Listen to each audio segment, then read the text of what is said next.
Baik, bismillahirrahmanirrahim. Assalamualaikum warahmatullahi taala wabarakatuh. Yang berusaha Datin Wan Zuraida binti Amiruddin, rakan-rakan SISC Plus, PPD Timur Laut, rakan-rakan guru yang ada bersama, guru perakaunan dan guru sejarah dan serta guru bahasa Melayu, seterusnya guru-guru dan murid-murid dari 31 buah sekolah daerah Timur Laut bersama-sama kita dalam program Open Day for Success SPM 2020.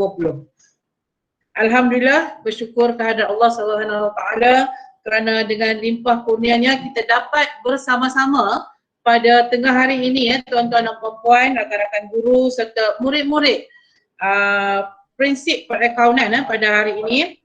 Okey, saya mengambil kesempatan ini mengucapkan selamat datang dan terima kasih kepada semua rakan-rakan guru serta para pelajar untuk bersama-sama dalam program Open Day for Success SPM 2020. Baik, saya akan bacakan beberapa peringatan untuk sama-sama kita memastikan kelancaran bimbingan kita pada hari ini. Yang pertama, saya mohon guru-guru atau murid-murid sekalian untuk matikan mikrofon masing-masing apabila penceramah mula membuat perkongsian. Itu yang pertama. Yang kedua, bagi murid-murid di sekolah, pastikan kamu duduk mengikut SOP iaitu menjaga penjarakan fizikal, memakai pelitup muka dan pastikan sanitizer ada dalam bilik bimbingan tersebut. Perkara yang ketiga, mohon semua murid-murid bersedia dengan alat tulis, buku, kertas dan juga kalkulator untuk mengikuti proses ataupun perjalanan bimbingan sebentar nanti. Yang seterusnya, jika ada persoalan atau pertanyaan daripada murid-murid sekalian, kamu boleh, kalau secara individu boleh gunakan ruangan chat di bahagian kanan tu untuk bertanyakan soalan. Okey, mungkin nanti cikgu ada ruang dan boleh menjawab persoalan yang kamu tanyalah. Okey, baik. Seterusnya, saya nak ambil kesempatan ini juga untuk mengambil ruang ini untuk mengajaklah murid-murid dan semua cikgu prinsip perakaunan berkaitan, okey, kita ada keluarkan manual mantap perakaunan tingkatan 5 dan tingkatan 4 sebenarnya. Okey, manual ini dibina oleh kumpulan guru-guru pakar perakaunan daerah kita juga, daerah Timur Laut. Okey, manual ini sekarang dalam proses pencetakan dan insya-Allah boleh siap dalam minggu hadapan. Kemudian kita akan edarkan ke sekolah-sekolah lah, sebanyak 2 salinan satu sekolah. Okey.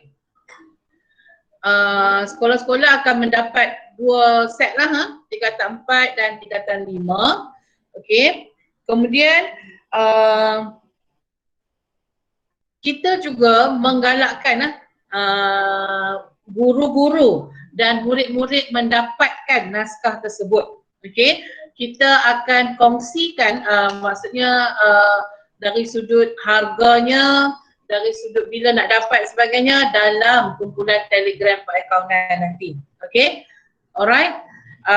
Jadi sampai di situ saja sedikit taklimat daripada saya.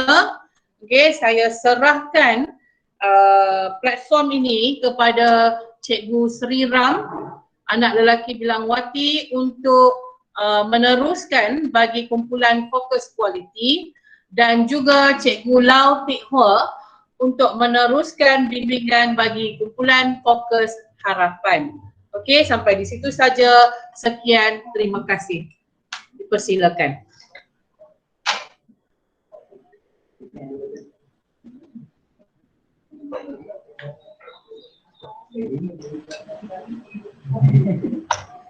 Alright.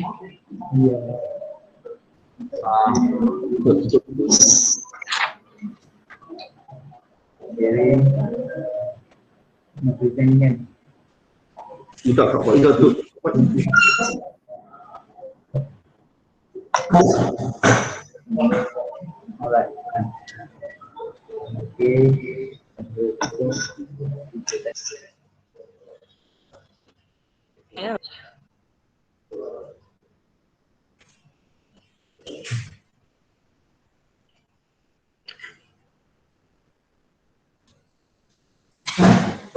Boleh mula dah.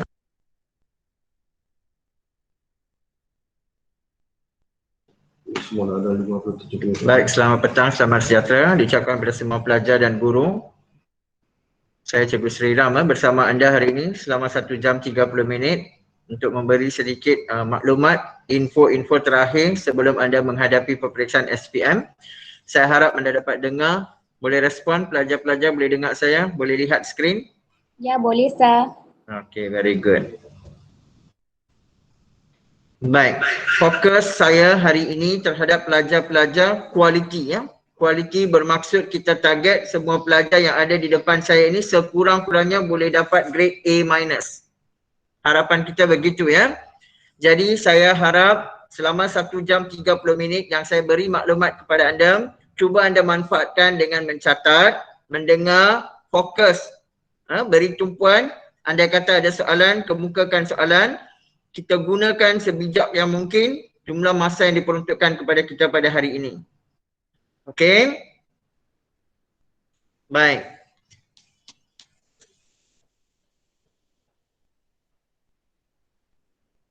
Saya harap anda dapat lihat skrin ya. Kepada semua pelajar kualiti, fokus saya pada hari ini adalah soalan LCCI. Anda sedia maklum, saya percaya semua pelajar yang ada di sini sekurang-kurangnya pernah jumpa saya atau pernah lihat atau pernah dengar ceramah saya at least sekurang-kurangnya sekali. Dan setiap kali dalam perjumpaan saya tekankan soalan LCCI kepada anda kerana soalan LCCI wajib keluar sebagai soalan nombor 2 dan soalan nombor 3. Jadi di sini ada 6 tajuk utama untuk soalan LCCI. Yang pertama, penyata kewangan milikkan tunggal. Catatnya.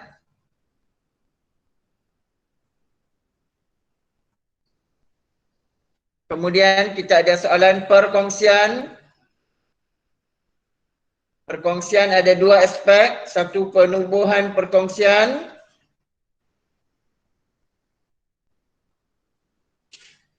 Satu lagi pembubaran perkongsian.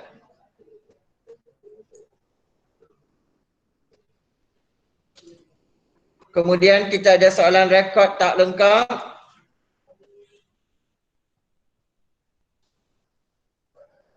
Kelab persatuan.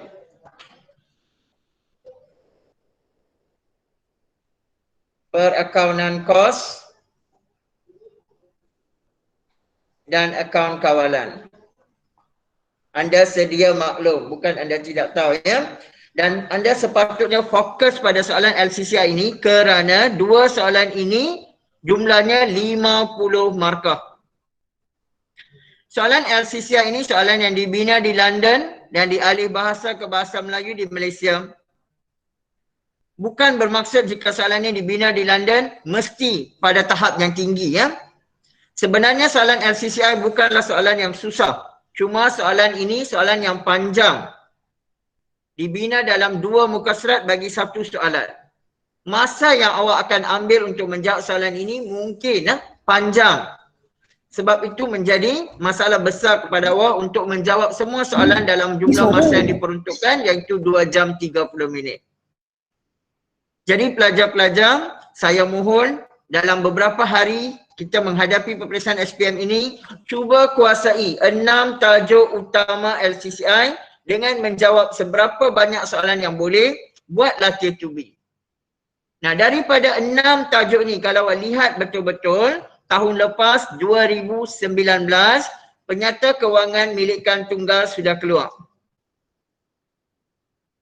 2019, penyata kewangan milikkan tunggal dan kelab persatuan. Sudah keluar pada 2019. pada 2018 dia sudah keluar perkongsian dan perakaunan kos dalam sebagai soalan LCCI nombor 2 dan nombor 3. Akaun kawalan juga keluar tahun lepas 2019 sebagai bahagian B ya, soalan Malaysia, pilihan bahagian B. Jadi awak boleh lihat di sini dengan jelas satu tajuk yang belum keluar sejak 2018 adalah rekod tak lengkap. Jadi pelajar-pelajar saya nasihatkan anda cuba lebih banyak soalan dalam rekod tak lengkap. Rekod tak lengkap ada dua kaedah, awak sedia maklum kaedah perbandingan dan kaedah analisis. Mana-mana pelajar yang tidak buat latihan rekod tak lengkap, tak buat persediaan yang secukupnya dan masuk bilik peperiksaan adalah satu perbuatan yang merugikan. Sebab jelas kelihatan kepada kita peluang untuk tajuk ini keluar lebih 90%. If you don't try now, you will regret later. Lebih baik anda cuba sekarang rekod tak lengkap. Dan rekod tak lengkap, awak sedia maklum, kaedah analisis bukanlah mudah ya. Kaedah analisis ada banyak aspek yang awak kena analisis terlebih dahulu sebelum awak menyediakan akaun perdagangan dan akaun untung rugi. Kita akan tumpukan pada rekod tak lengkap hari ini sebagai soalan untuk LCCI. Baik. Awak mungkin tertanya-tanya ya, kenapa saya hanya fokus pada 2018 dan 2019? Kenapa saya tak tunjuk analisis tahun-tahun sebelumnya? Pelajar-pelajar kena faham, kita sekarang berada di silabus baru KSSM, MPEI, subjek kita mata pelajaran elektif ikhtisas. Bermula 2017, calon pertama ambil SPM tahun 2018. Jadi kita hanya boleh rujuk soalan tahun-tahun lepas bermula dari 2018. Saya nasihatkan awak supaya tidak mencuba soalan SPM 2017, 16, 15 kerana istilah-istilah yang digunakan dan format yang ditunjukkan tidak sama dengan format sekarang. Jadi saya nasihatkan anda hanya buat soalan tahun-tahun lepas bermula dari 2018. Okey? Nah, satu soalan yang kita memang nampak boleh keluar adalah rekod tak lengkap. Satu lagi yang saya boleh syorkan kepada pelajar adalah pembubaran perkongsian. Sebab yang keluar 2018 adalah penubuhan perkongsian. Itu yang belum keluar pembubaran perkongsian. Okey, setakat ini ada soalan nak tanya? Cuba ikut ya. Ikut, ambil tahu. Fokus kita untuk soalan LCCI. Okey. Apakah fokus utama dalam tajuk-tajuk ini? Kalau kita lihat penyata kewangan milikkan tunggal, perkongsian, rekod tak lengkap, kelab persatuan. Fokus utamanya ialah apa? Fokus utama bagi semua tajuk ini adalah pelarasan. Tidak lari dari pelarasan. Kebanyakan pelajar tidak dapat menjawab soalan rekod tak lengkap, penyata kewangan milikkan tunggal kerana tidak kuasai pelarasan. Apakah yang saya maksudkan dengan pelarasan? Anda tentu sudah sedia maklum. Pelarasan-pelarasan yang diuji dalam SPM, biasanya dia uji 9 hingga 13 pelarasan untuk satu soalan. Pelarasan-pelarasan itu tentulah yang pertama tentang inventory. Pengurusan inventory. Inventory diberi dalam harga kos dan harga pasaran. Jika saya tanya anda, yang mana pilihan anda? Harga kos atau harga pasaran? Hanya pelajar yang belajar perakaunan tahu, kedua-duanya bukanlah jawapan. Walaupun inventory diberi pada harga kos atau harga pasaran, kita tidak ikut kos atau pasaran. Kita akan pilih nilai yang paling rendah. Jadi dia bergantung pada soalan. Jika dalam soalan itu harga kos lebih rendah, maka pilihan awak harga kos. Jika harga pasaran lebih rendah, pilihan awak pada harga pasaran. Ini basic. Satu soalan inventory confirm ada dalam pelarasan awak. Inventory mesti ada. Sudah dapat dah 2 markah. Awak catat sekali dalam akaun perdagangan, sekali lagi awak catat dalam penyata kedudukan kewangan, sudah dapat 2 markah. satu pelarasan utama, inventory. Pelarasan kedua tentang pengiktirafan hasil belanja.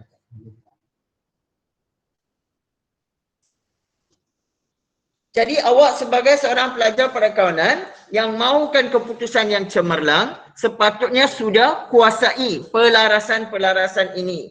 Kalau belum terlambatnya, masih awal untuk awak dalami ilmu ini. Pengiktirafan hasil belanja kita ada 4 perkara, iaitu prabayar, belum bayar, belum terima, dan belum terperoleh. Keempat-empat ini mempunyai simbol matematik dia. Ingatkan tidak? Simbol matematik dia bergantung pada awal tahun atau akhir tahun. Prabayar untuk awal tahun, simbol dia adalah tambah. Akhir tahun, tolak. Belum bayar, tolak. Akhir tahun, tambah. Belum terima, tolak. Akhir tahun, tambah. Belum terperoleh, tambah. Akhir tahun, tolak. Jadi bila baca maklumat tambahan, biasanya maklumat tambahan itu pada akhir tahun. Tapi untuk soalan-soalan seperti rekod tak lengkap, kelab persatuan, biasanya dia ada awal tahun dan akhir tahun. Jadi menjadi tanggungjawab awak untuk kuasai kedua-duanya. Ramai pelajar hanya ingat simbol dia pada akhir tahun saja. Awal tahun tak ingat. Sebagai seorang pelajar yang cemerlang, anda mesti kuasai bahagian ini, pengiktirafan hasil belanja. Pelarasan yang ketiga, susut nilai. Adakah soalan SPM tanpa susut nilai? Saya belum pernah jumpa soalan SPM keluar tanpa pelarasan susut nilai. Setiap tahun ada susut nilai.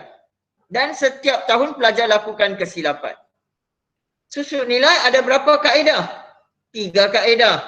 Kaedah garis lurus. Kaedah baki berkurangan.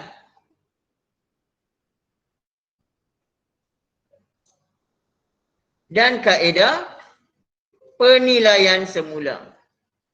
Saya tahu ya, ada pelajar yang ingat, saya sudah tahu dah semua ini, penceramah ni dah ulang benda yang saya dah tahu. Perkara-perkara inilah akan menyebabkan anda tercicir grade A+ itu. Perkara-perkara asas ini anda sepatutnya kuasai dan sentiasa peringatkan diri anda. Kalau garis lurus, bagaimana saya buat? Garis lurus, ambil kos, darab peratus. Contoh, kalau 10%, you darab 10%. Kaedah garis lurus juga ada cara lain. Cara dia ialah kos, tolak nilai scrap, bahagi jangka hayat. So, ini 2 cara untuk mengira garis lurus. Kena kuasai. Dua-dua kena tahu. Tak boleh tahu satu saja, satu lagi tak tahu. Kena tahu kedua-duanya. Kalau kaedah baki berkurangan, kos, tolak, susut nilai terkumpul, darab peratus dia. Kalau penilaian semula, okey, penilaian semula juga menjadi masalah. Sebab kebanyakan soalan dia hanya uji benda yang sama, pelajar mula hafal formula pun tak betul. Formula yang sebenar untuk penilaian semula adalah ambil yang awal, tambah yang kita beli, tolak yang kita jual, kemudian tolak yang akhir. Tetapi ramai pelajar hafal awal, tambah beli, tolak akhir. Tiba-tiba dalam soalan kalau dia ada aset yang dijual, anda tidak tahu menggunakan kaedah penilaian semula. So dia ada awal, beli, tolak jual, tolak akhir. Ini pelarasan-pelarasan yang diuji dalam soalan LCCI. Sudah catat? Saya nak pergi ke muka surat seterusnya. Ya, tidak respon. Ya, Cikgu boleh tolong respon bagi pelajar. Okey, bagus. Pelarasan yang keempat.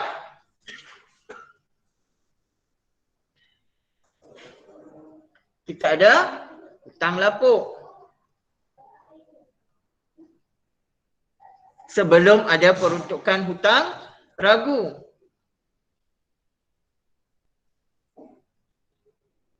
Hutang lapuk bukannya susah. Ingat, dari hari ini ingat, sekarang awak ingat. Dua perkara awak kena buat jika berlaku hutang lapuk. Awak kena tolak pada akaun belum terima. Awak kena tambah pada hutang lapuk. Itu saja.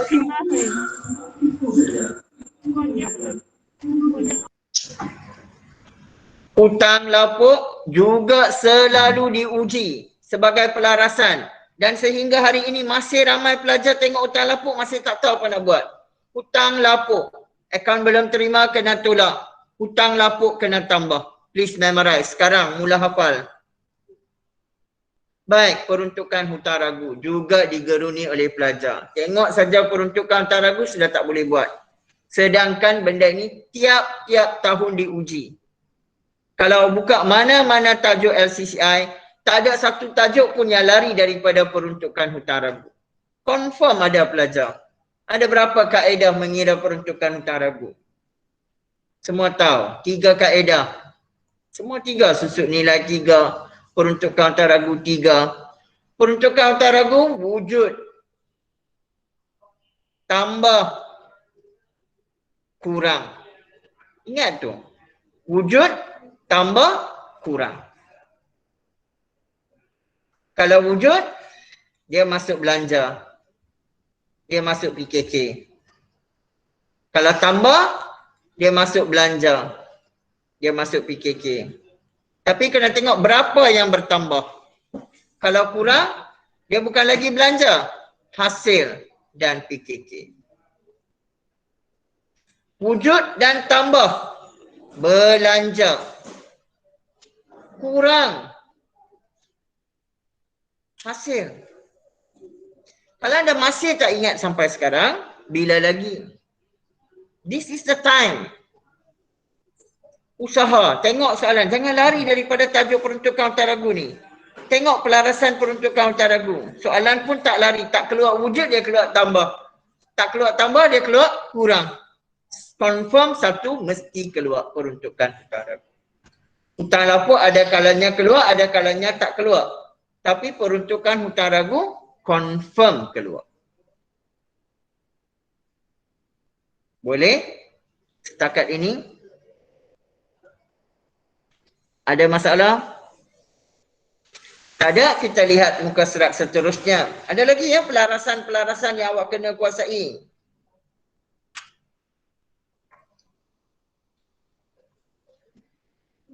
Inventory, pengiktirafan hasil belanja, susut nilai, hutang lapuk, peruntukan hutang ragu dan akhir sekali, pembetulan kesilapan. Nanti saya tunjukkan contoh-contoh soalan. Awak pun dapat lihat pelarasan tidak lari daripada aspek-aspek ini. Bila soalan pembetulan kesilapan, awak sedia maklum pembetulan kesilapan ada 2. Kesilapan ketara, kesilapan tidak ketara. Yang masuk dalam pelarasan, saya boleh garanti hanya tidak ketara. Ketara tak masuk dalam soalan pelarasan. Tidak ketara pun ada 6. Bukan 1, bukan 2. 6 jenis. Kalau awak tak ingat, tak boleh buat. Saya beri anda 1 minit untuk fikir. Tak jawab pun tak apa. You sendiri fikir. Sebentar lagi saya nak tulis 6 tu. You by hand, you cuba tengok. You dapat tak semua 6 tu? Sebelum saya tuliskan. 6 jenis kesilapan tidak ketara. Boleh tak? Berapa orang boleh? Tak payah tulis jawapan. Boleh tak boleh? Daripada 6 berapa you ingat? Boleh, Sir. Bagus. Dia nak dengar tu. Tidak ketara ni satu kesilapan ketinggalan. Kesilapan prinsip. Kesilapan komisen. Kesilapan amount. Kesilapan saling mengimbang. kesilapan songsang atau terbalik. Must be in your fingertips. Semua ni kena tahu. Ketinggalan ni bentuk kesilapan macam mana. Prinsip kesilapan dia bentuk macam mana. Bagaimana nak betulkan kesilapan ini. Cuma satu tips kepada awak, kalau kesilapan songsang, mesti amount-nya berganda. Amount mesti berganda. Ini tolong ingat. Dah. Itu sahaja yang nak masuk pelarasan awak. Cuma, walaupun awak dah belajar semua bentuk pelarasan, dalam SPM, bila dia persembahkan soalan kepada awak, dia tak akan ikut satu pelaziman yang sama. Dia tak akan ikut bentuk soalan yang sama. Setiap tahun dia ubah bentuk soalan. Soalan sahaja, bentuk soalan sahaja berubah. Tetapi dia masih menguji 6 jenis pelarasan ini. Soalan boleh dipelbagaikan, tapi jawapan tetap sama. Sama ada you faham atau tidak faham ayat-ayat yang dikemukakan dalam soalan itu. Clear? Pelajar-pelajar, saya nak bagi tahu untuk tajuk LCCI, ramai pelajar tak boleh jawab kerana mereka tidak kuasai 6 jenis pelarasan ini. So, hari ini bila saya tunjukkan kepada awak nampak tak yang mana awak belum kuasai? Yang awak belum kuasai itu, cuba ambil berat, baca balik, cuba berkali-kali. You should be able to do. Sebab soalan LCCI bukanlah soalan yang susah. Cuma soalan dia panjang. Clear? Ada soalan awak nak tanya? Jelas, sir. Jelas, very good. Baik, saya tunjuk dahulu soalan ini kepada anda. Sekejap ya, saya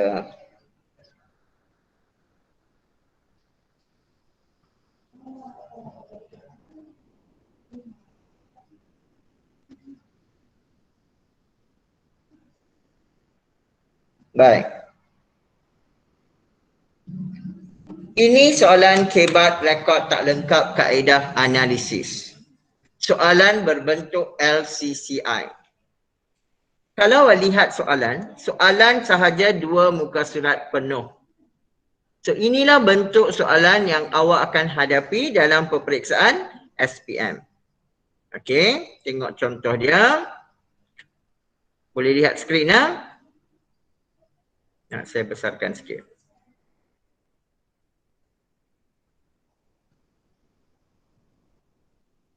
Okey. Maklumat berikut diambil daripada buku Perakaunan Perniagaan Elektrik Mariam bagi tahun kewangan berakhir 31 Mei. Ini kelainan soalan. Kenapa saya nak tunjukkan soalan ini kepada awak? Soalan ini masih menguji perkara yang sama tetapi lari daripada soalan lazim biasa. Nah, dia lari. Bentuk dia, susun atuk dia. Okey, you boleh lihat. Yang pertama dia beri journal arm kepada awak.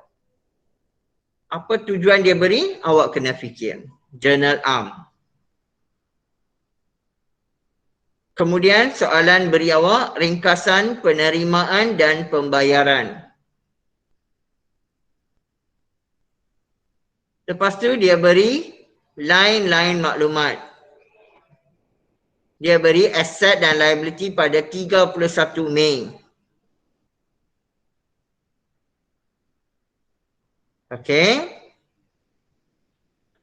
Dan pelarasan-pelarasan yang lain seperti seorang pekerja telah menerima pendahuluan gaji, bil-bil yang sepatutnya dibayar, dia senaraikan semua bil. Apa tujuannya nanti kita bincang, tengok soalan dahulu. Insurans dibayar untuk tempoh 6 bulan, sewa bulanan, pelarasan, nampak? Okey. Baca arahan soalan. Kalau melihat arahan soalan sama saja. Anda dikehendaki menyediakan akaun perdagangan dan untung rugi. Sama. Bukan awak tak tahu buat akaun perdagangan dan untung rugi. Semua orang tahu buat akaun perdagangan dan untung rugi. Akaun perdagangan bermula dari jualan. Perdagangan dan untung rugi berakhir dengan untung bersih. Format pun memang awak sudah hafal. Kemudian soalan sudah awak sediakan penyata kedudukan kewangan. Juga tidak asing untuk awak. Boleh buat. Tetapi awak kena mengambil kira begitu banyak pelarasan. Mari kita lihat tiap-tiap pelarasan. Adakah pelarasan-pelarasan ini yang awak tak pernah jumpa? Semua pelarasan mesti awak jumpa, dia tak akan lari daripada 6 yang kita baca tadi.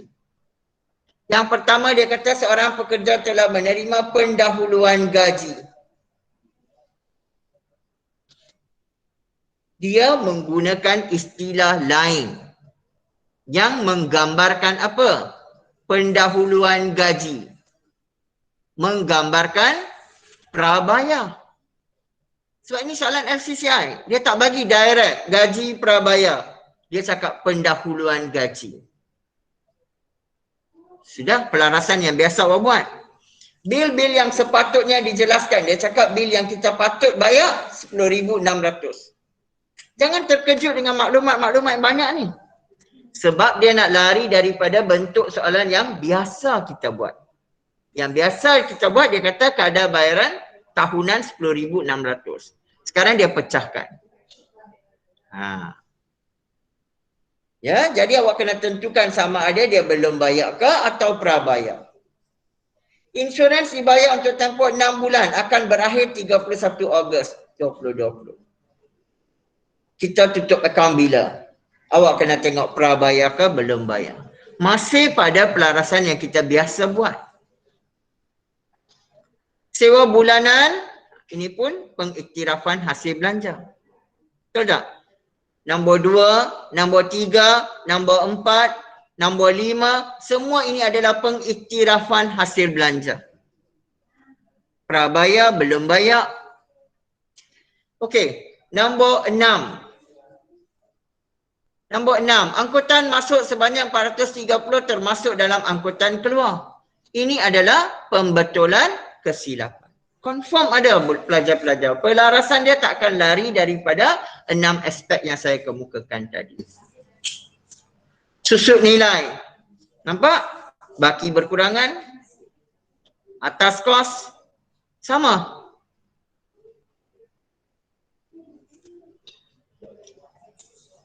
Jadi kalau awak kuasai pelarasan-pelarasan yang kita kemukakan tadi, boleh buat. Peruntukan hutang ragu diwujudkan. Peruntukan hutang ragu ada berapa jenis? 3 jenis. Jadi kalau soalan nombor 2 dia tanya wujudkan. Mungkin soalan nombor 3 dia tanya penambahan. So dalam 1 tahun tu dia keluar 2 aspek, wujud dan pertambahan. Takkan lari. Pelarasan dia confirm daripada aspek itu juga.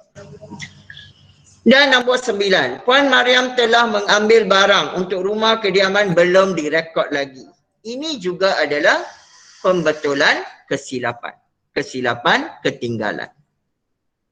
Jadi kalau awak lihat semua pelarasan yang dikemukakan, walaupun soalan ini nampak macam panjang, banyak aspek yang awak kena lihat, tetapi pelarasan dia tidak lari daripada 6 aspek yang saya kemukakan tadi kepada anda. Okey, jelas. Jelas ha? Baik. Jika jelas, kita nak tengok berapa orang boleh jawab. Saya letakkan semua tu dalam satu muka surat.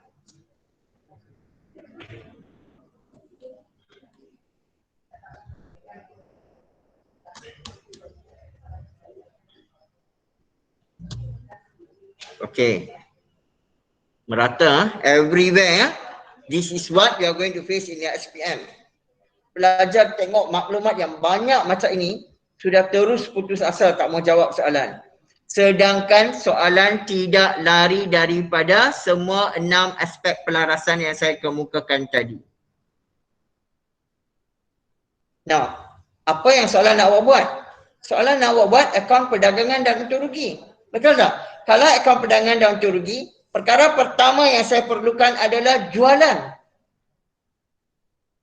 Bagi pelajar yang tak cuba soalan rekod tak lengkap sebelum ini, apa yang dia akan buat? Dia akan terus ambil jualan ini. 132,000 jualan yang nampak. Tetapi sebagai seorang pelajar yang pernah cuba soalan rekod tak lengkap, awak kena faham dan awak juga kena cari jualan kredit. Ini jualan tunai. Kena cari jualan kredit. Di mana kita nak cari jualan kredit tu? Siapa boleh jawab?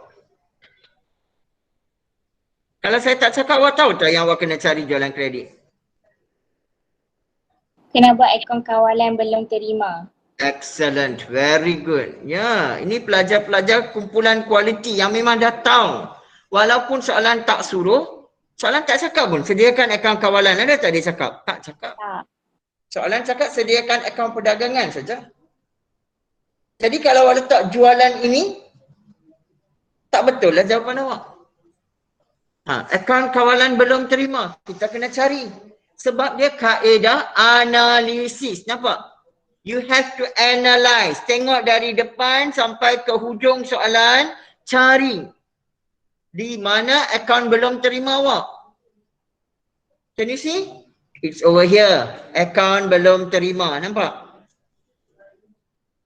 Ada lagi akaun belum terima di sini, nampak? Lepas tu ada lagi di bawah sini akaun kawalan belum terima. So awak kena guna 3 maklumat ini untuk cari jualan kredit. Soalan tak suruh pun. Bila awak tak cari jualan kredit, awak hanya letak jualan tu sebab itu penyata kedudukan kewangan awak tak imbang. Jadi nasihat saya, kalau you really want to score, you kena analyse betul-betul. Apa yang kita perlu buat? Okey, mari kita lihat. Apa yang kita perlu sediakan apabila kita buat tajuk rekod tak lengkap? Please take note. Soalan suruh ke? Soalan tak suruh ke? This is your checklist. Checklist yang you kena ingat. Apa yang you perlu buat? 1. Kalau rekod tak lengkap, kaedah analisis. Now, I focus on this chapter because saya yakin tajuk ini boleh keluar dalam SPM tahun ini, ya. Pertama, you kena buka akaun kawalan belum terima. This is your checklist. Tanya diri awak, perlu tak saya buka akaun kawalan belum terima? Macam mana awak tahu perlu ke tidak? Tengok dalam soalan dia beri ke tidak maklumat akaun kawalan belum terima. Yang kedua, you kena buka akaun kawalan belum bayar. 2 ni. Start with this first. Lepas itu baru buka akaun perdagangan. Bukalah akaun perdagangan. Dan untung rugi. Dengan mengambil kira semua pelarasan. Don't worry. Selepas dah buka akaun perdagangan dengan pelarasan. Next. Soalan kata sediakan penyata kedudukan kewangan. You tak boleh terus buat penyata kedudukan kewangan. Sebab ini tajuk rekod tak lengkap. Kalau tajuk rekod tak lengkap, sebelum kita sediakan penyata kedudukan kewangan, kita mesti kira modal awal. Yang cemerlang di depan saya semua pelajar berkualiti, make sure you jot down all this. Kira modal awal. Kira baki akhir bank. Baki akhir bank ni senang saja. Tengok buku tunai.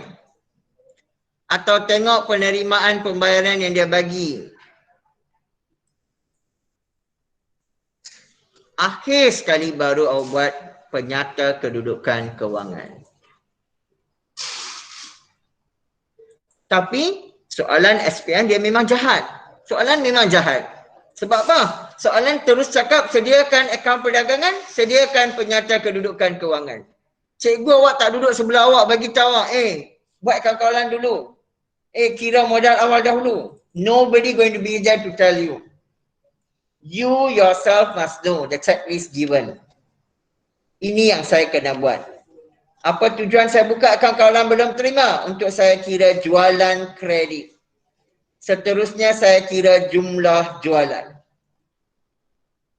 Akaun belum bayar, saya kira belian kredit. Seterusnya saya kira jumlah belian. This is very very important. So, ada soalan dia bagi jualan tunai. Dia suruh awak cari jualan kredit. Ada soalan dia bagi jualan kredit. Suruh awak cari jualan tunai. Atau ada soalan dua-dua pun tak bagi, suruh awak cari. Nah, saya tanya awak. Ini soalan saya tanya. Saya nak tengok sejauh mana kau betul-betul cemerlang. Kalau saya nak kira jualan kredit, saya tahu saya kena sediakan akaun kawalan belum terima. Kalau soalan tak bagi jualan tunai, apa akaun yang saya kena sediakan untuk kira jualan tunai?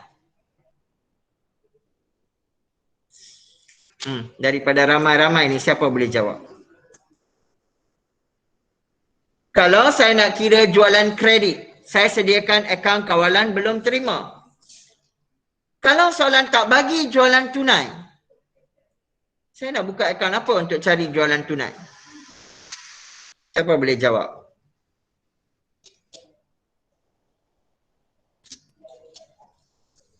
Tak ada. Tahun 2014 lah, of course not your syllabus. Saya cuma nak ceritakan apa yang berlaku pada tahun 2014. Soalan SPM keluar, pelajar tak nampak di mana jualan. Tak ada jualan dalam soalan. Bolehkah akaun perdagangan disediakan tanpa jualan? Adakah perniagaan dijalankan tanpa jualan? Bila soalan tak ada jualan, apa yang pelajar buat? Pelajar terus mula dengan inventory awal. Seolah-olah tak ada jualan. Pelajar-pelajar saya nak nasihatkan. Kalau soalan tak bagi jualan, awak kena cari jualan tunai. Maksud saya jualan tunai dengan menyediakan akaun tunai atau akaun bank. Cari jualan. Okey? Baik. Tak nampak paparan. Tak ada apa yang dipaparkan.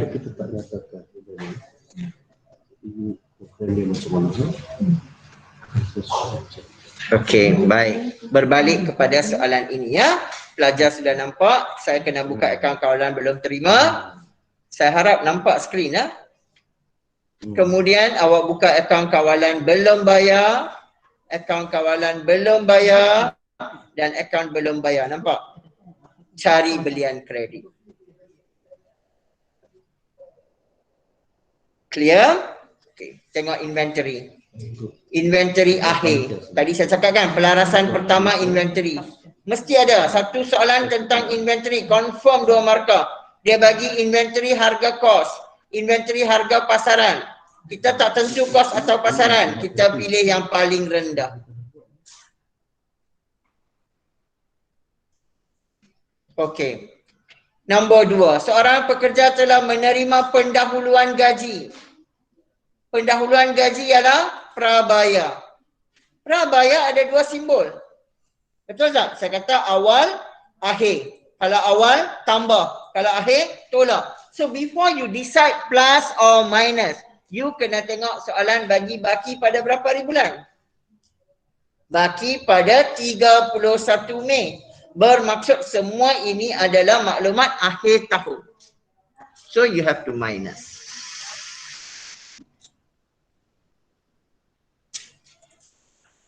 Boleh? Pelajar-pelajar? Baik. Tengok yang ini pula, bil. Apa tujuan dia senaraikan semua bil? Ada purpose ke? Dia cakap bil elektrik 7,200. Telekom 1,500, PBA 800, telefon 1,100, jumlah 10,600. So, hanya pelajar yang tahu. Dia sudah tahu. Kalau dia cakap tentang bil-bil ini, dia mesti pengiktirafan hasil belanja. Belanja ada 2, sama ada prabaya atau belum bayar. 2 saja. You tengok ini belanja. Kalau belanja kita sudah tahu prabaya atau belum bayar. So tengok jumlah yang dia beri. 10,600. Banding dengan mana? Unless you seorang pelajar perakaunan. You tahu semua bil ini adalah kadar bayaran. Dia akan rujuk pada kadar bayaran. So kadar bayaran dalam pembayaran dia tunjuk 9,800. Bil yang sepatutnya awak bayar 10,600.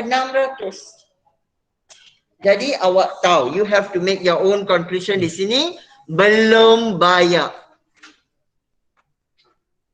Sepatutnya 10,600, you hanya bayar 9,800. So you kena tahu itu adalah belum bayar. Boleh? So I'm not going to talk banyak tentang pelarasan-pelarasan ni. Saya cuma nak gambarkan kepada awak bentuk soalan. So saya nak bina keyakinan awak menghadapi soalan. Ramai pelajar tengok soalan rekod tak lengkap dengan maklumat yang banyak, dia sudah takut. Tak ada apa yang you perlu takut. You just baca pelarasan one by one dan buat pelarasan itu sebelum awak sediakan akaun perdagangan. Sebab awak sudah pun tahu format akaun perdagangan adalah bermula dari jualan hingga mengira untung bersih. Dan markah paling banyak adalah pada belanja. Right, belanja ada di sini. You just cari saja belanja, kemudian buat pelarasan. Okey. Kalau awak lihat sekali imbas, awak nampak susut nilai ada dua. Kenderaan, lengkapan. Baki berkurangan atas kos. Tetapi sebenarnya ada lagi susut nilai. Siapa nampak?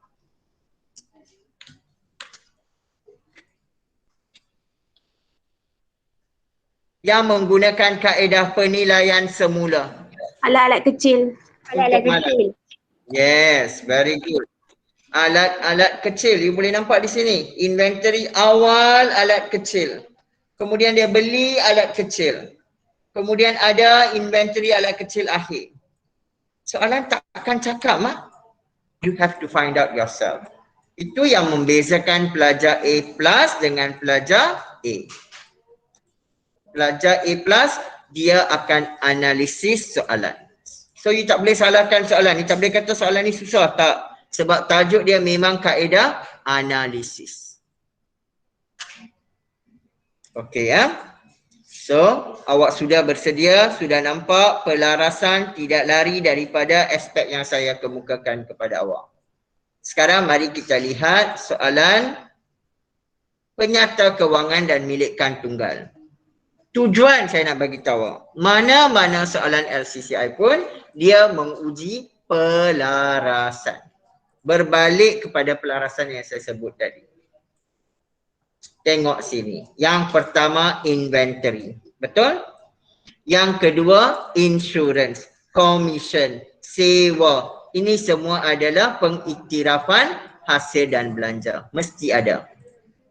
Kemudian susut nilai. Nampak? Susut nilai atas kos, susut nilai baki berkurangan.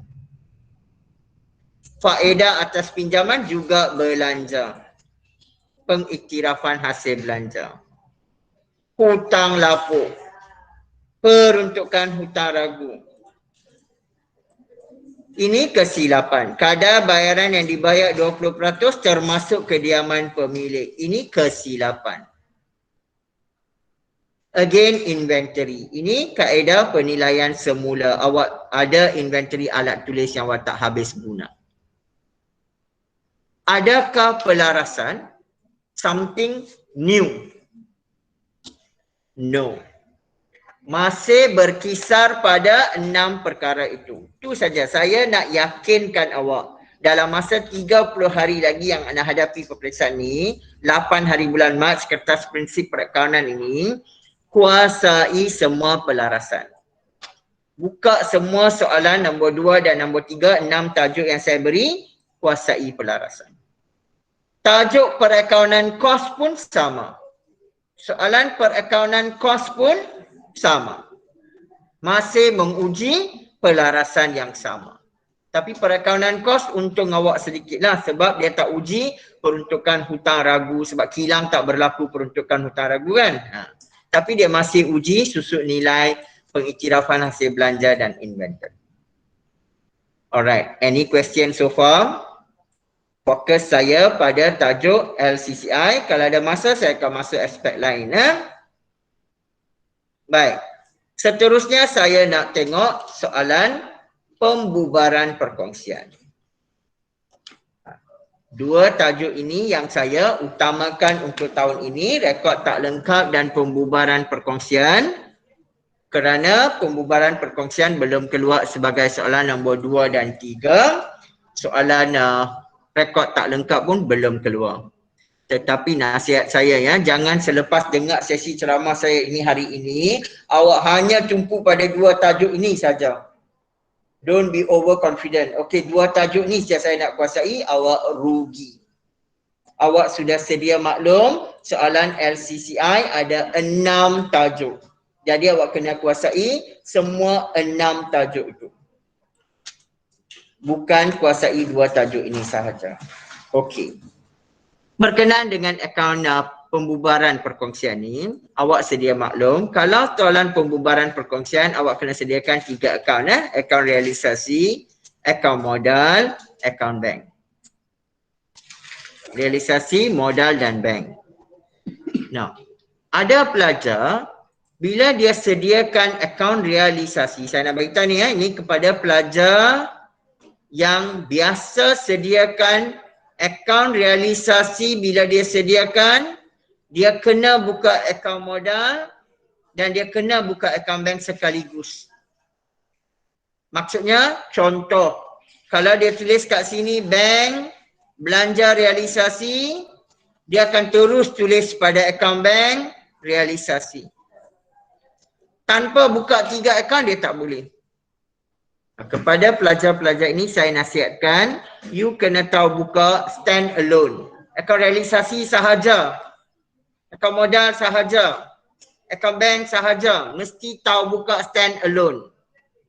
Sebab pada tahun 2017, akaun realisasi dia keluar ni saja. Akaun realisasi sahaja. Dia tak suruh pelajar buat akaun modal, akaun bank. Jadi kena kuasai. So mana-mana pelajar yang buka akaun realisasi, awak sudah sedia maklum, ada berapa langkah untuk buka akaun realisasi? Stand alone, Berapa langkah buka akaun realisasi? Tak ingat. Berapa langkah?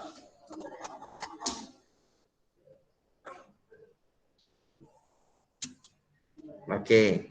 Kepada pelajar yang tak biasa belajar dengan saya, dia tak tahu ya. Yang biasa belajar dengan saya, dia tahu. Akaun realisasi.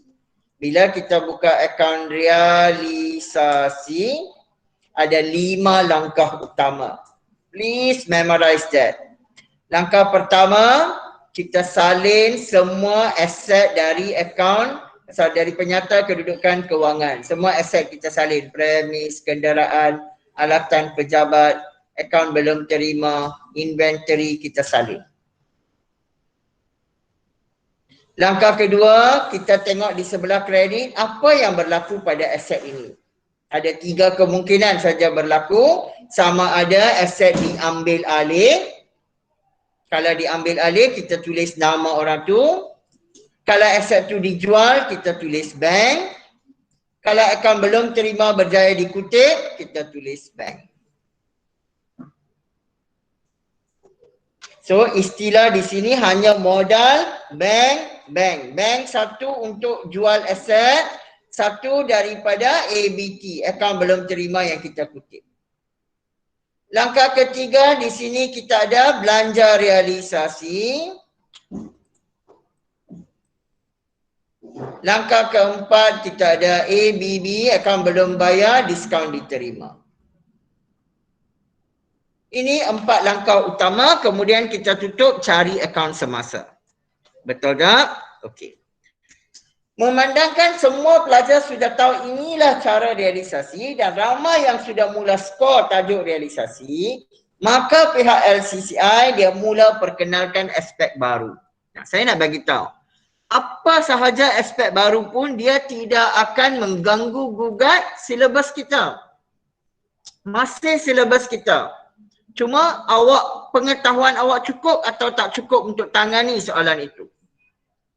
For example, Awak sudah sedia maklum, belanja realisasi ada di sebelah debit, diskaun diterima ada di sebelah kredit. So, apa yang pihak LCCI bawa, dia bawa perkara baru, dia kata ada bil yang belum bayar. Bil elektrik belum bayar, dia kata. Maksudnya pada tarikh pembubaran, bil elektrik belum bayar. So, awak sudah sedia maklum, bil elektrik ni adalah belanja. Ramai pelajar tak tahu nak letak di mana bil elektrik ni. Letak bersama-sama belanja realisasi awak. Letak di sini, bank. Kadar bayaran. Sebab dia belanja. Kalau hasil, kalaulah dia kata sewa belum terima. Hasil awak akan terima. Maka awak letak di sini bersama-sama diskaun diterima, awak tulis bank, sewa diterima. Ini saja tambahan dia. Ini pun kalau ada dalam pelarasan. Kalau ada di tempat lain jangan catat di sini. Di sini kita catat kalau ada dalam pelarasan. Mudah kan? Mudah ha? Baik. Bila kita buat akaun realisasi, kita pindahkan semua aset. Awak nampak tak? Saya highlightkan semua aset. Tetapi saya tak highlightkan simpanan tetap dan bank. Why? Siapa boleh jawab? Saya kena senaraikan semua aset. Tapi saya tak senaraikan simpanan tetap dan bank. Kenapa?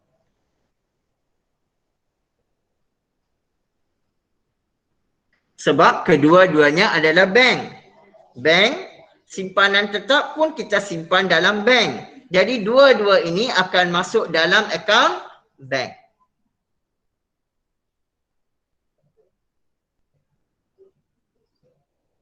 Tak masuk dalam akaun realisasi. Baik. Sekarang saya tak mau buat semua ya. Saya nak tanya beberapa soalan saja kepada anda. Saya tak mau buka akaun realisasi yang lengkap ya. Cuba lihat soalan ini. Look at the question. Look at maklumat tambahan. Yang pertama, dia kata premis, inventory dan alatan pejabat telah dirialis. Rialis bermaksud dijual. So, awak akan tulis di sini sebagai bank. Hanya 90% daripada akaun belum terima berjaya dikutip. Awak akan tulis di sini ABT Bank. Siti mengambil alih. Awak akan tulis di sini modal. Kos pembubaran 500. Awak akan tulis di sini belanja realisasi. Isi. Senang saja kerja awak. Bella bersetuju untuk membayar 50% daripada pinjaman. So, dari 50% daripada pinjaman awak tunjuk dalam akaun modal dia, bukan dalam akaun realisasi ya. Akaun belum bayar diselesaikan sepenuhnya. Kalau sepenuhnya dia tak ada diskaun diterima. Baik. Siapa boleh jawab nombor 8 ni? Dia kata akaun simpanan tetap telah ditutup. Dan faedah atas simpanan tetap 500 telah diterima. Ini baru Something new for you. The rest are the same. Soalan yang lazim. Tiba-tiba dia ada satu soalan, bukan lazim. Pelajar bila lihat soalan macam ni dalam SPM, dia kata saya tak pernah belajar pun. Saya tak tahu pun adanya faedah atas simpanan telah diterima, nak rekod di mana? Guna balik pengetahuan perakaunan yang ada pada diri awak. Kalau saya terima diskaun, saya tulis di sebelah kredit realisasi. Sekarang saya terima faedah. Saya nak rekod di mana? Sila jawab. Siapa boleh jawab? Tak ada dah, tukang-tukang jawab semua sudah silap dah. Saya nak panggil nama. Dengar ke?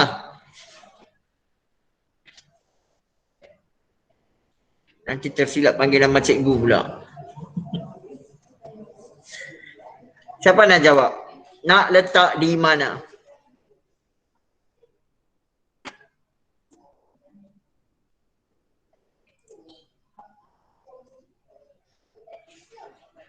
No answer. Pelajar yang masuk sendiri. Yes. Account bank debit, tak sure. Account bank debit, okay. Lagi satu account? Kredit realisasi. Very good. Excellent. Yes. Dalam akaun realisasi, awak kredit, awak tulis bank, faedah atas simpanan RM500. Ini saja. Kelainannya ini saja. Dan ini. 50% daripada pinjaman dibayar oleh Bella. 50% lagi nak catat di mana? Kan? Selalunya pinjaman sama ada kita letak pada akaun bank atau akaun modal perkongsi. Sekarang dia kata 50% daripada pinjaman Bella tanggung. So 50% you are going to write in account modal Bella. Another 50% you nak rekod di mana? Siapa boleh jawab? Inilah yang dikatakan soalan LCCI. You can still do. Awak masih boleh jawab akaun realisasi. Awak masih boleh jawab akaun modal dan akaun bank. Tetapi perkara-perkara yang mengganggu awak seperti ini. Ini. Kalau asas pengetahuan awak tak bagus, you just don't know where to write and what to do. So kalau 50% you letak dalam akaun modal Bella, 50% lagi you kena letak dalam akaun bank.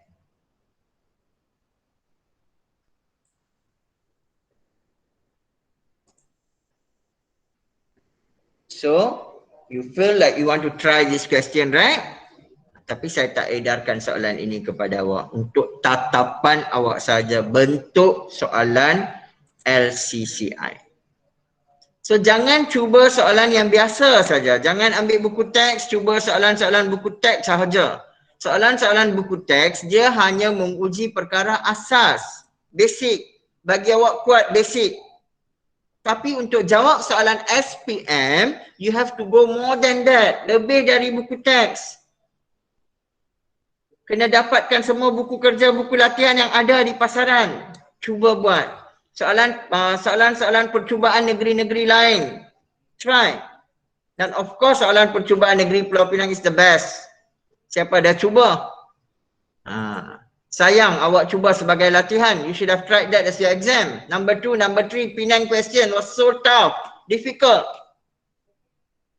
Kalau you boleh jawab soalan Pulau Pinang, soalan nombor 2, soalan nombor 3, soalan trial Pulau Pinang, you memang hebat. Tapi pelajar apa dia buat? Tak boleh jawab saja, dia tengok jawapan. Kalau rekod tak lengkap negeri Pulau Pinang, dengan perkongsian negeri Pulau Pinang you boleh buat, memang hebat. Okey, cuma Pulau Pinang dia bagi soalan rekod tak lengkap. Pulau Pinang soalan percubaan negeri Pulau Pinang, kita bagi soalan nombor 2 rekod tak lengkap. Try that question. Cuba tanpa tengok jawapan. Walaupun cikgu dah bincang dalam kelas, tak apa, saya confident awak tak ingat. Sekarang ambil balik soalan tu, cuba sendiri dan bandingkan jawapan awak. Saya bagi awak cabaran kepada awak. Saya lontarkan cabaran ni kepada awak. Kalau boleh imbang, awak memang hebat. Okey? Ada soalan awak nak tanya? Saya ulang tajuk LCCI ada 6 tajuk. Kalau saya di tempat awak, saya akan kuasai semua 6 tajuk dan saya akan beri keutamaan ataupun saya akan buat lebih banyak soalan rekod tak lengkap, kaedah analisis dan pembubaran perkongsian. Pada masa yang sama, saya tidak akan abaikan 4 tajuk lain yang saya kemukakan dalam soalan LCCI. If you want to score number 2 and number 3, make that as your checklist. Okay, kita tak boleh bincang semua tajuk di sini Cuma saya dah bukakan mata awak bahawa pelarasan fokus kepada 6 perkara yang saya senaraikan tadi. Baik. Sekarang kita balik kepada soalan mudahlah, Malaysian made question. Malaysian made question ni saya cakap mudah. Kenapa? Soalan Malaysia ni dia penuh kasih sayang, peri kemanusiaan, soalan-soalan yang selamat ya. Dia keluar sebagai soalan bahagian B. Ada 3 soalan, awak kena pilih 2 soalan. Biasanya soalan ini pelajar boleh jawab dengan mudah ya, tak ada masalah. Dan untuk bahagian B ini ya. Untuk bahagian B, sekarang saya cakap bahagian B. Bahagian B pun kita ceramah pun ada 30 minit. Macam itulah dalam SPM pun ya. SPM pun pelajar jawab soalan LCCI sampai 1,5 jam, 2 jam. Tinggal lagi 30 minit nak jawab bahagian B. And yet they can do it. 2 soalan boleh jawab dalam 30 minit. Sebab soalan Malaysia penuh kasih sayang. Memang boleh jawab. Baik, untuk soalan Malaysia yang awak perlu tumpukan ya, ada 2 aspek yang akan keluar dalam SPM. Yang pertama, sebelum saya cakap ada pelajar dah tahu dah sebab dah ikuti sesi ceramah saya banyak kali. Satu ialah soalan pengiraan, calculation question. Hampir setiap tahun ada soalan kiraan. Soalan kiraan ada 3 tajuk sahaja. Analisis nisbah, analisis titik pulang modal, dan syarikat berhad.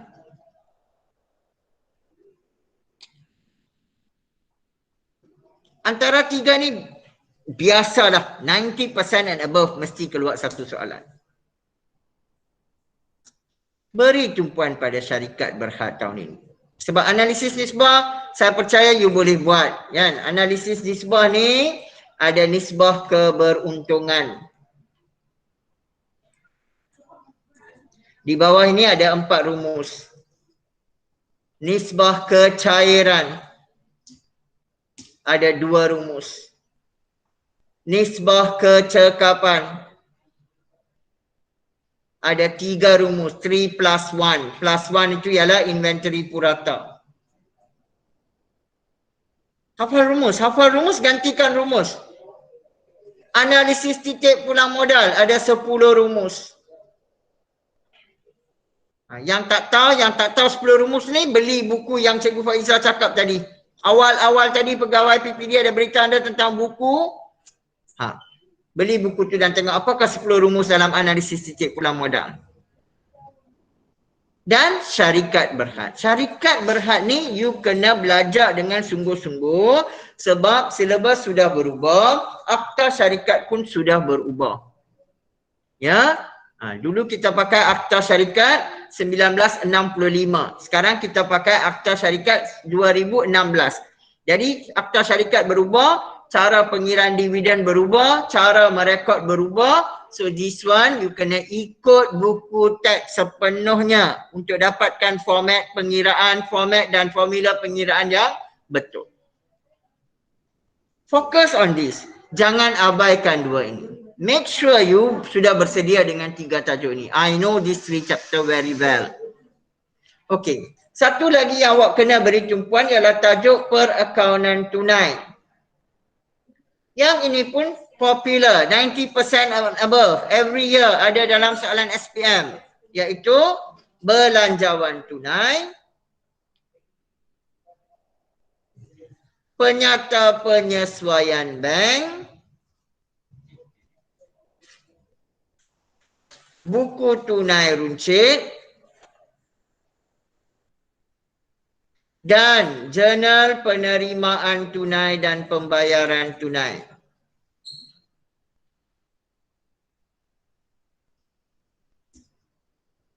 For your information, yang ini tak pernah keluar dalam SPM. Jurnal penerimaan tunai, pembayaran tunai belum pernah keluar dalam SPM kertas 2. Tetapi sudah keluar dalam kertas 3. In fact, folio tahun ini pun dia keluar jurnal penerimaan tunai dan pembayaran tunai. Yang ini. Belanjawan tunai, penyata penyesuaian bank, buku tunai runcit. Almost every year ada. Ya? Setiap tahun ada. Belanjawan tunai keluar 2019. Penyata penyesuaian bank buku tunai runcit keluar 2018. 2017 pun keluar. So, tunggu apa lagi? Belajar. Kalau saya di tempat awak, saya akan kuasai. I'll make sure I can answer belanjawan tunai. I can do penyata penyesuaian bank. Saya boleh buat buku tunai runcit. Kebanyakan pelajar kalau buku tunai runcit keluar dalam SPM, dia tak tahu. Sebab dia tak ingat format. Format langsung tak ingat. Rugilah. So this one also we can like almost guarantee that ada satu soalan. Kalau tak keluar tu mungkin 10 tahun sekali dia tak keluar. Hampir setiap tahun ada. So if you see bahagian B, if you focus these two aspect pun, you sudah boleh jawab 2 soalan. Tajuk lain yang you kena beri perhatian untuk bahagian B ialah yang selalu keluar ialah persamaan perakaunan. Ini mengepos mengepos ke buku catatan pertama daripada dokumen. Ini yang ramai pelajar sudah lupa lah. Sudah tak buat. Keluar ni mati lawak, tak boleh jawab. Mengepos ke buku catatan pertama daripada dokumen.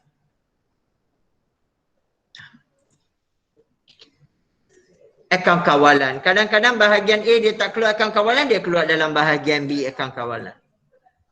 So, adakah susah sangat bahagian B? Boleh jawab. Okey, kita tengok contoh-contoh soalan untuk bahagian B ya.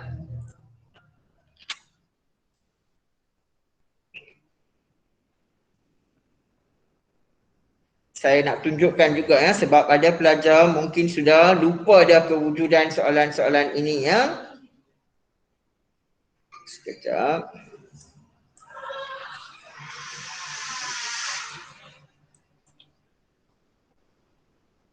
Okey.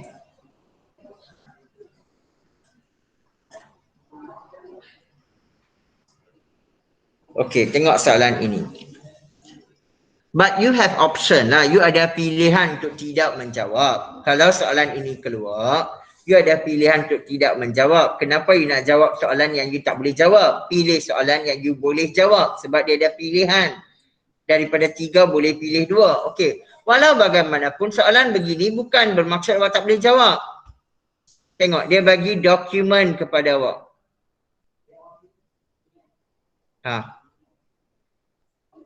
Tapi kalau awak tak kenal dokumen, how are you going to answer? Semua jenis dokumen dia bagi. Dan dia sudah awak sediakan jurnal am, buku tunai, jurnal belian, jurnal jualan, akaun belum bayar dan akaun pinjaman. Are you ready? Sebab di depan saya hari ini adalah pelajar kualiti. Bila kita cakap pelajar kualiti ni sepatutnya sudah kuasai semua aspek. Aspek kecil, aspek besar, everything in your fingertips. Kalau awak seorang pelajar kualiti yang sasarkan A+, awak tak akan pilih tajuk. Semua tajuk awak sudah kuasai. Ini tajuk keberapa? Dokumen dan merekod ke jurnal buku tunai ni. Tajuk keberapa? Soalan ini, satu soalan ini merangkumi 3 tajuk. Dia uji pengetahuan dokumen. Ya, dia uji pengetahuan dokumen.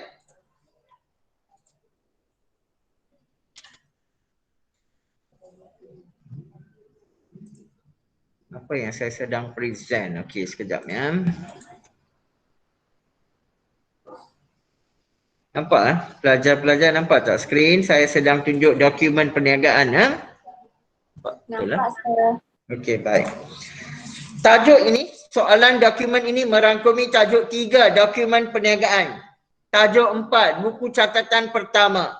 Tajuk 5, ledger. Nampak? Dia bagi dokumen, bila you baca dokumen itu modul 3, chapter 3. Bila you buat journal, buku tunai, jurnal belian, jurnal jualan, itu adalah buku catatan pertama berdasarkan dokumen ini. Kemudian bila soalan suruh buka akaun belum bayar, akaun pinjaman, itu adalah tajuk ledger, modul 5. Kalau boleh dia nak masuk beberapa modul dalam satu soalan. Nah, kalau tajuk ini keluar, how many of you pelajar kualiti you rasa you can answer? Selepas saya tunjuk hari ini, tiba-tiba you rasa, oh my god, saya dah lupa. What is this makluman debit? Apa dia Maybank? Apa dia dokumen Maybank ini? Resit rasmi. Sudah lupa? Belum terlewat. You have 30 over days. Pergi buka balik modul 3, nama-nama dokumen, dokumen sumber, dokumen bukan sumber. Buka buku teks, tengok. Buku teks tak ada, buku teks singkatan 4 sudah tak ada. Digital buku teks ada, buka. Tengok balik. Chapter 4, chapter 5. Never miss any one of the chapter. Jangan tinggalkan mana-mana chapter sebab awak pelajar quality. Cikgu awak letak awak dalam pelajar quality. Quality bermaksud semua tajuk awak sudah kuasai. Especially tajuk tingkatan 4. Okay, I'm not going to discuss on this chapter. You are going to see yourself nanti. Lepas ini cuba semua bentuk soalan, jangan miss mana-mana tajuk pun. Okay, saya tunjuk soalan yang lain. Soalan yang keluar dalam bahagian B.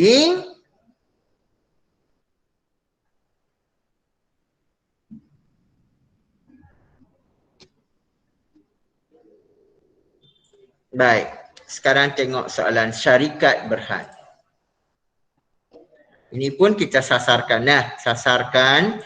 Tapi kalau tak keluar syarikat berhad, it's okay. Dia boleh keluar analisis titik pulang modal.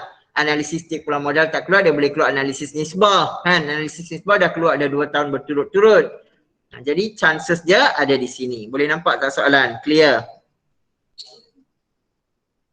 Okay. Dia bagi penyata kedudukan kewangan pada 31 Disember 2019. Pada 20 Januari, Lembaga Pengarah bercadang membuat terbitan share kali kedua. Dulu dah terbit dah, 31 Disember dia dah terbit sekali.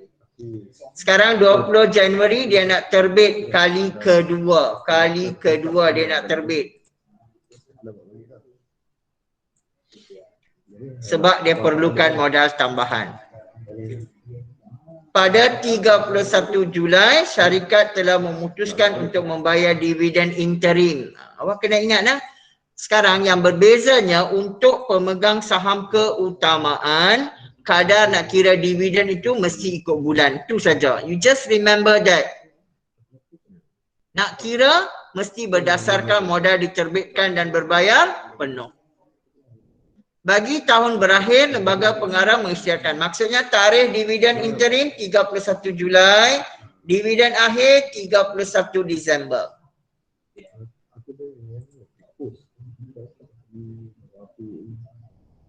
Soalan sudah awak hitung modal diterbitkan dan berbayar penuh.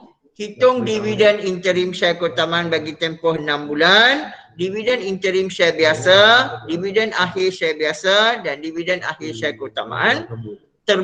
Rekodkan terbitan share ke dalam Journal Am. Excuse me, sir. Yes. Printer nampak dokumen. Oh, printer nampak dokumen ah? Ya. Sekejap ya. Tak nampak share. Terima kasih.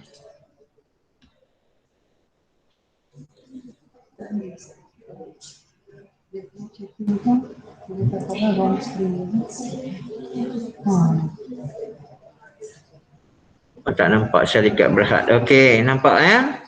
Ya, nampak, Sorry, sir. saya ulang. Okey. Now, bentuk soalan sahaja yang berubah ya. Maklumat, kandungan, hasil jawapan tetap sama. Dia bagi penyata kedudukan kewangan ke, dia beri dalam bentuk ayat ke. Apa yang awak perlu buat untuk tajuk syarikat berhad? Untuk tajuk syarikat berhad, kita perlu tahu merekod dalam Journal Am. Kemudian pindahkan maklumat dari Journal Am ke Ledger Am. Betul? Lepas tu awak mesti tahu kira modal diterbitkan dan berbayar penuh. Mengira dividen interim dan dividen akhir. Kemudian sediakan penyata kedudukan kewangan. Nak buat ulang kaji ini tak sampai 1 hari. 2 jam pun sudah cukup untuk buat ulang kaji. Mau tak mau saja. And you know chances untuk keluar very high. Tapi nak cari soalan syarikat berhad ini yang ikut silabus baru sangatlah susah. Masih ada buku-buku yang buat kesilapan. Cuma saya nak bagi tahu tarikh nak kira dividen kan. Ada pelajar ni dia keliru. Tarikh nak kira dividen dia takut tengok soalan. Soalan bagi 20 Januari. Bukan, itu bukan tarikh nak kira dividen. Ini tarikh diterbitkan.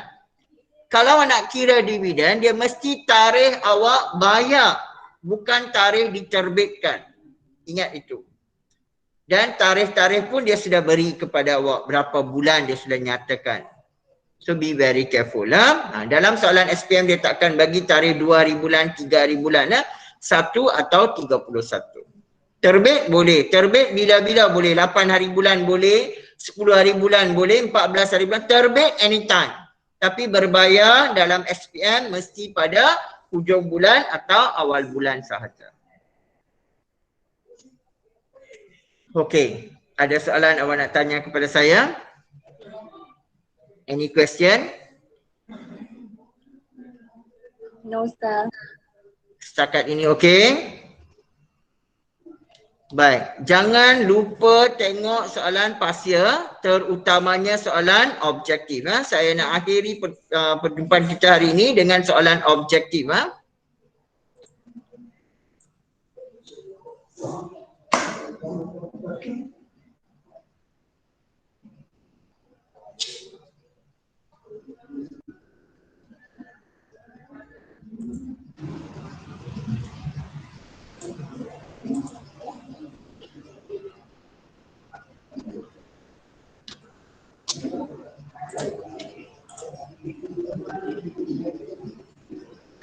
Baik,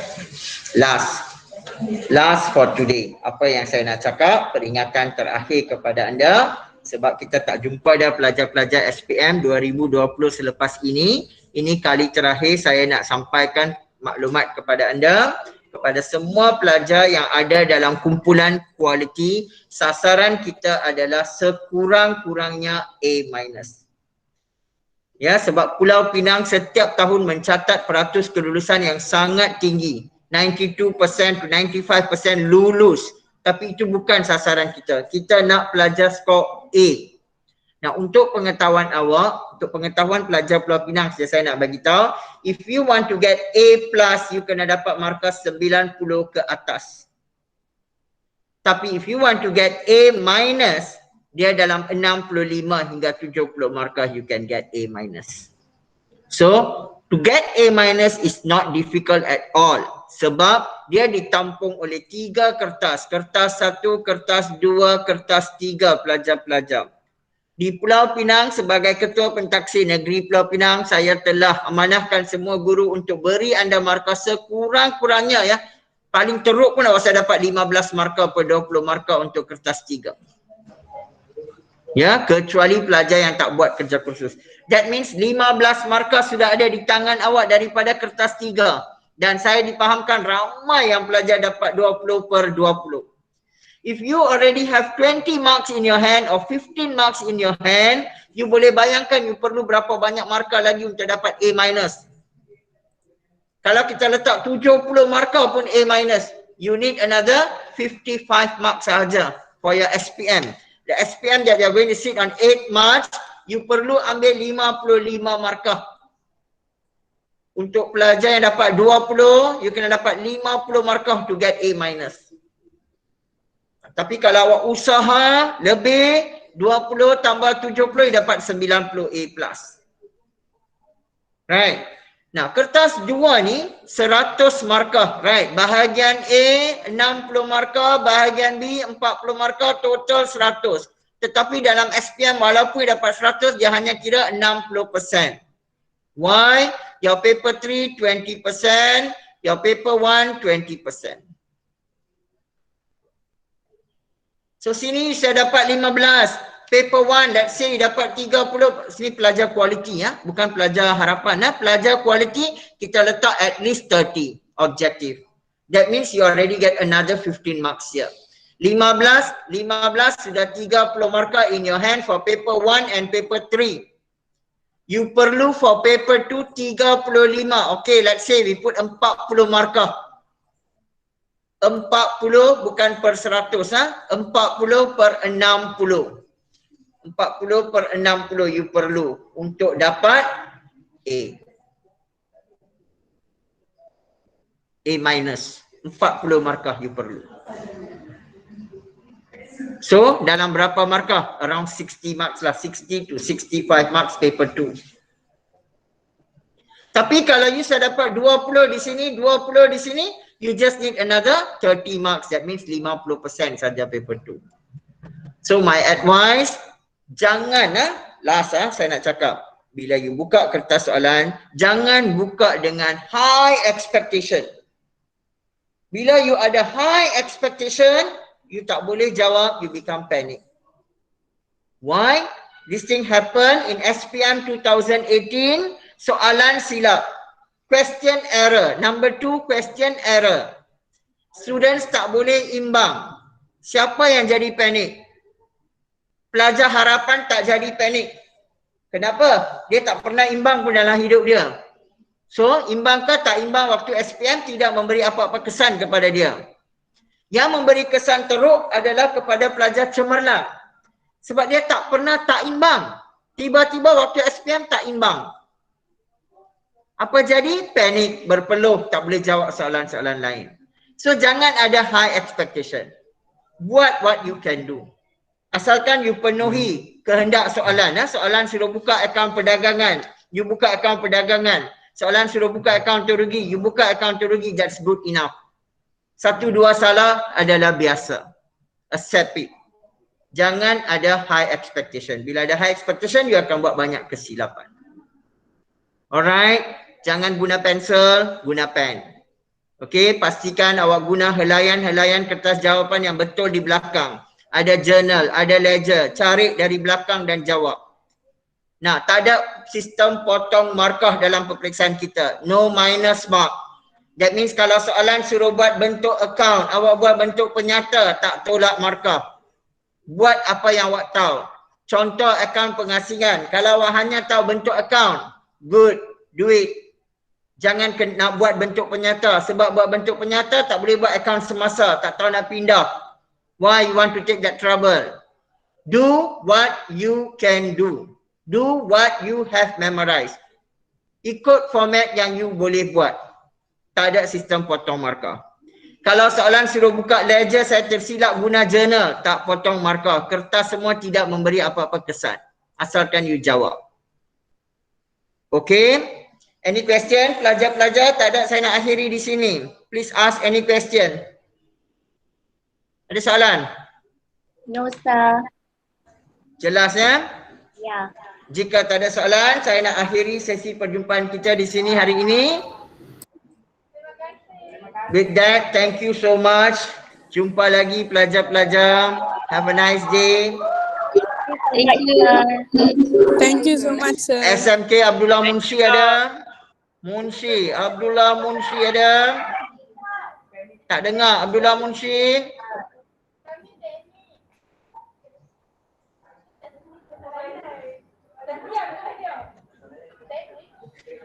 Cikgu Cheng, Cikgu Amira ada?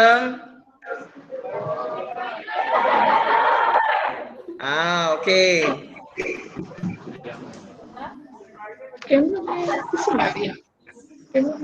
Thank you. Alright, bye. See you all. Thank you, sir. Thank you, sir. Bye. If you ask when you will come. Thank you, sir. Bye.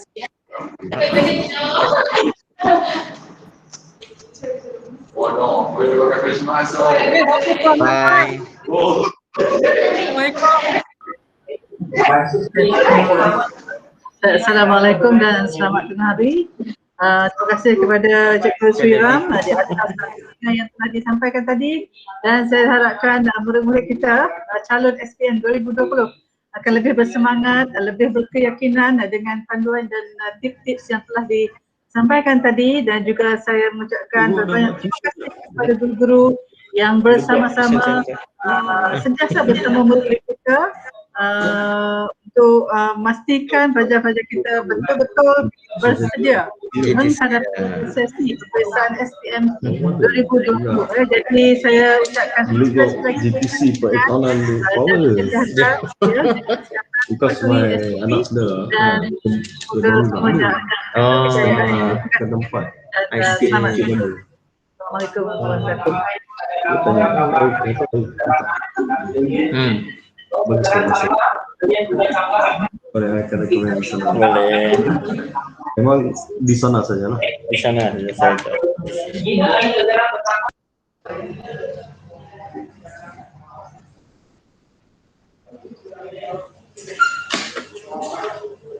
Sebab saya pun nampak